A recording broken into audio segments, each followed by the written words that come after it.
El día de ayer pasó algo histórico. Tuvo lugar la instalación del Congreso de la República y durante este evento el presidente Gustavo Petro le dijo sus verdades a la oposición. Y aquí va lo histórico. A diferencia de su predecesor, el expresidente Iván Duque, Gustavo Petro se quedó a escuchar los argumentos de la oposición, siendo María Fernanda Cabal una de las protagonistas de esas interlocuciones. Quédate hasta el final del video porque vamos a hacer quedar a María Fernanda Cabal como un zapato. Voy a finalizar, presidente, porque vamos a escuchar a la oposición aquí. Nunca un presidente ha escuchado a la oposición desde que se creó la figura.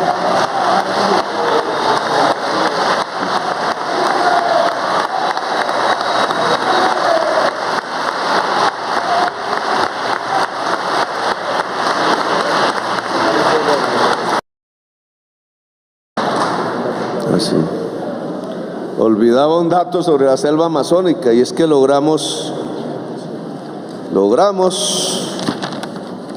reducir la deforestación de la siguiente manera.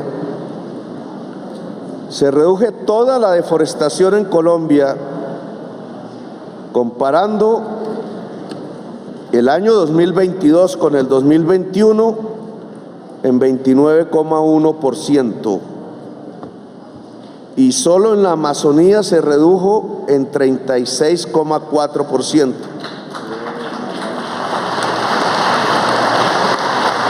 Si examinamos, para quienes quieran hacer conclusiones políticas, el primer trimestre de este año con el primer trimestre del año pasado en la selva amazónica, la deforestación disminuyó 76%.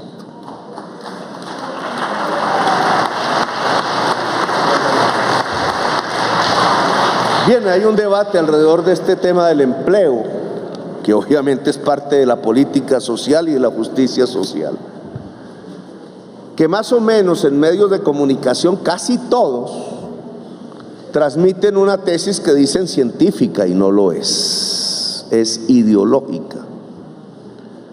Durante muchos años se debatió la diferencia entre ciencia e ideología. No voy a repetir ese debate aquí. Pero el debate concreto es que si los trabajadores tienen un ascenso en salario real, puede disminuir el empleo. Esa es la tesis. Lo cual significa teóricamente que el empleo depende del salario, en su oferta y en su demanda. La mayoría de los economistas no está de acuerdo con esa tesis, que sí es la mayoría de los medios de comunicación, porque hay un interés en que no se eleven los salarios reales en Colombia. ¿Qué es lo que dicen la mayoría de los economistas? Por lo menos los de la corriente de Keynes y los de la economía política clásica, fundadores de la economía, y muchos hoy que no tendría tiempo, incluso que ya no recordaría, es que la oferta de empleo no depende del salario y la demanda de empleo tampoco depende del salario. El salario puede explicar variaciones coyunturales, pero no más de eso. ¿De qué depende la oferta de empleo? De la capacidad productiva del país.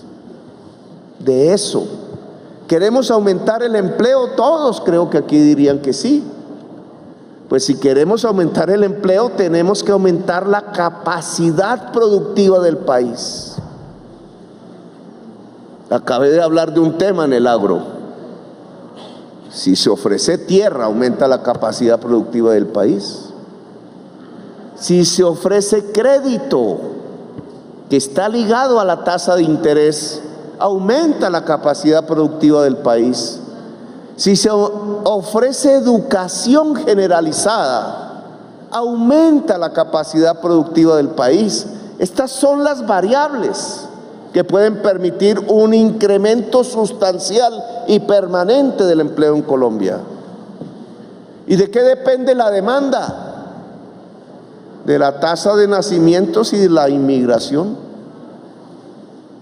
Nada depende del salario realmente.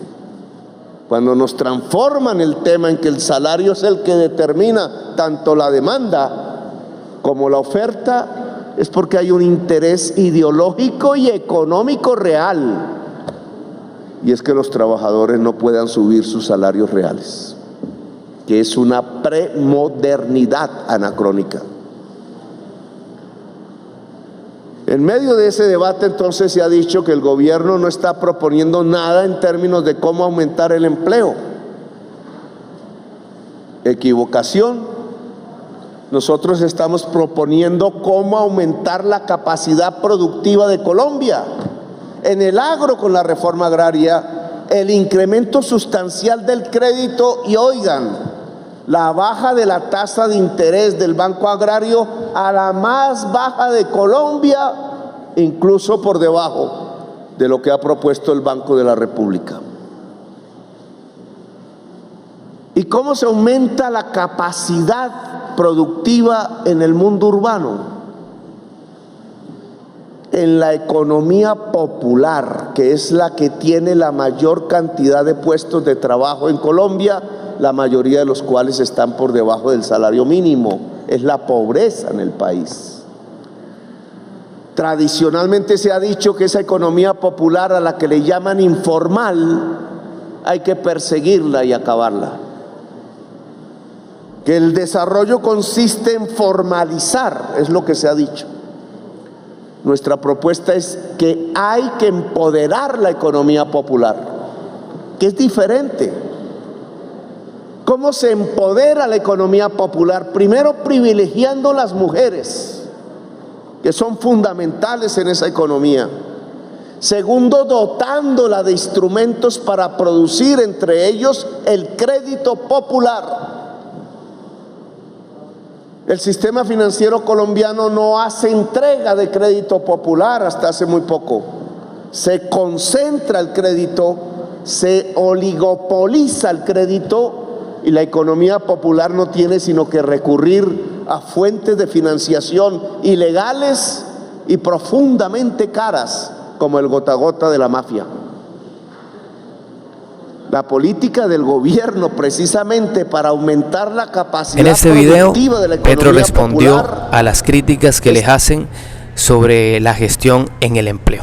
Explicó cómo está trabajando para mejorar las oportunidades laborales y aumentar el empleo en el país. Así que es que ya no tienen nada que decir. Ahora pasemos a escuchar lo que dijo Cabal en su intervención. Señor presidente Gustavo Petro, un saludo muy especial a los aquí presentes miembros de nuestra fuerza pública. Señor presidente Gustavo Petro, Colombia no es potencia mundial de la vida y el mundo tampoco se va a acabar. Potencia mundial de la vida es un eslogan muy bonito de marketing político, bien alejado de la realidad que se vive hoy. Al contrario, hoy Colombia enfrenta el peor estallido en muchos años. En estos momentos hay enfrentamientos en Argelia, Cauca. Llegan unas fotos tenebrosas de cadáveres en Puerto Guzmán, Putumayo. Se dice que más de 30. Acaban de lanzar una segunda granada en Jamundí Valle, en las goteras de Cali, donde la coca inunda, porque este sí es un país que se llenó de coca. Presidente, usted y sus elucubraciones basadas en lugares comunes para hablarle a los colombianos en nada ha aportado a mejorar la calidad de vida ni la seguridad, hoy deteriorada por sus anhelos revolucionarios y su afán de darle estatus político a unos criminales que solo han fortalecido el narcotráfico, cometido masacres y aumentado la... Usted y su ministro de Defensa son responsables hoy de la extensión en cada rincón del fenómeno de violencia. Bueno, en este video compartido podemos ver a María Fernanda Cabal en el ejercicio de siempre. haciendo señalamientos sin fundamento y presentando argumentos que no tienen ningún material probatorio, argumentos que no son sólidos. Dentro de sus acusaciones, María Fernanda Cabal acusa al presidente Petro de ser el culpable de la inseguridad en el país. Y aquí nuevamente queda demostrado que esta mujer habla por hablar y más que presentar pruebas, lo único que hace es seguir su estrategia política para desprestigiar al gobierno de Gustavo Petro, porque uno se pregunta, ¿acaso no son ellos, ella y los de su partido, los mayores responsables de que los narcos y las BACRIMs se hayan fortalecido y como consecuencia de eso haya tanta inseguridad en el país? En primer lugar, es importante destacar que Cabal y su partido se les ha acusado de tener vínculos con narcos y BACRIM. Incluso se ha señalado que el fiscal general Francisco Barbosa, un fiscal uribista, estaba involucrado en alianzas con las BACRIMs, les archivaba procesos a los narcos e incluso les borraba antecedentes. Ante tales circunstancias, resulta incoherente que Petro resuelve el problema de la inseguridad en un 2x3 cuando fueron ellos los que fortalecieron a todas esas bandas que hoy tienen a Colombia sumida en la violencia. Por otro lado, no pueden negar que Gustavo Petro está comprometido en abordar los temas de inseguridad. Sus iniciativas con los diálogos de paz y discusiones para los ceses al fuego son la prueba viviente de ello. Por último, resulta llamativamente irónico que ahora sí les preocupe la inseguridad en el país, porque en el gobierno de Duque se quedaban calladitos, no decían absolutamente nada. Pero claro, ¿qué iban a decir si es que ellos ya venían de tener la costumbre de que las campañas electorales fueran financiadas por narcos como el Ñeñe Hernández, de que tenían un fiscal como el que tienen ahora que le hacía favores a los narcos? ¿O acaso es mentira que hay varias denuncias que acusan al fiscal Barbosa de encubrir al Clan del Golfo y que incluso han denunciado que Zapateiro le entregaba armas al Clan del Golfo?